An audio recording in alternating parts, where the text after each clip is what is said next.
আসসালামু আলাইকুম ওরহমতুল্লাহি ওবরাকাতু। সম্মানিত হাজিরিন, আপনারা কেমন আছেন? আশা করছি অনেক ভালো আছেন, সুস্থ আছেন। তো আলহামদুলিল্লাহ, আপনাদেরকে এখন একটা ভালো আমল দিতে চাইছি। যেক্ষেত্রে এই ক্লাস করাচ্ছিলাম, ক্লাসের শেষে মনে করলাম যে আপনাদেরকে একটা ভালো আমল দিই।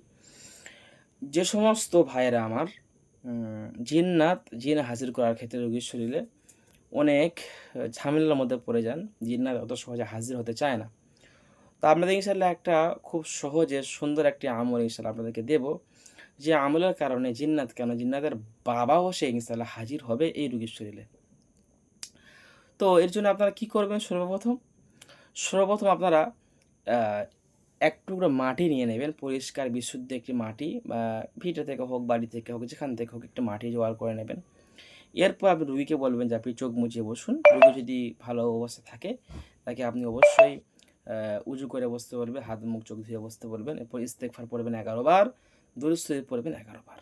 এরপর মাটিটার মধ্যে সূরাতুল মুযাম্মিল, ইয়া আইয়ুহাল মুযাম্মিল কুমিল লাইলা ইল্লা কলিলা, এই যে সূরা মুযাম্মিলটা আপনি সম্পূর্ণ আকারে ৩ বার পড়ে ওই ৩ টে ফু দেবেন ওই মাটির মধ্যে, রুগীর শরীরের মধ্যে। এরপর আপনি রুগীর বাম হাতের মধ্যে মাটিটাকে দেবেন।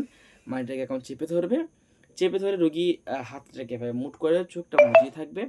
আপনি মুয়াক্কিলকে হুকুম লাগাবেন, হে সূরাতুল জিনের, এই সূরাতুল মুযাম্মিলের নূরি মুআক্কিলগণ, আমার পক্ষ হইতে তোমাদের সালাম, অনুগ্রহ করে আমার সালামটি গ্রহণ করুন। তোমরা আকাশে বাতাসে পাহাড়ে পর্বতে যে অবস্থায় যে হালতে থাকো না কেন, আল্লাহর হস্তে এই রোগীর শরীরে, আমার সামনে বসে থাকা এই রোগীর শরীরে যতগুলো জিন্নাত যাতায়াতের মাধ্যমে, দূরের মাধ্যমে, কাছের মাধ্যমে যারা কষ্ট দেয় এই রোগীর শরীরে, তাদেরকে দ্রুত তোমরা হাজির করো, হাজির করো, হাজির করো। ঠিক আছে হযরত? এভাবে হুকুম লাগাবেন। তো ইনশাআল্লাহ আপনি কয়েকবার পড়বেন এবং হুকুম লাগাবেন, খুব দ্রুত দেখবেন ওই রোগীর শরীরে জিন্নাত হাজির হয়ে গেছে। তো ইনশাআল্লাহ এভাবে আপনি জিন্নাতকে হাজির করে সঠিকভাবে জিন্নাতকে বন্দী করবেন এবং সঠিকভাবে আপনি জিন্নাত কোথা থেকে এসছে বৃত্তান্ত জানবেন। যদি আপনার উপরে জাদু নিক্ষেপ করে, যদি আপনার দিকে তাকিয়ে থাকে, ভাববেন জাদু করছে, জাদুকে নষ্ট করবেন।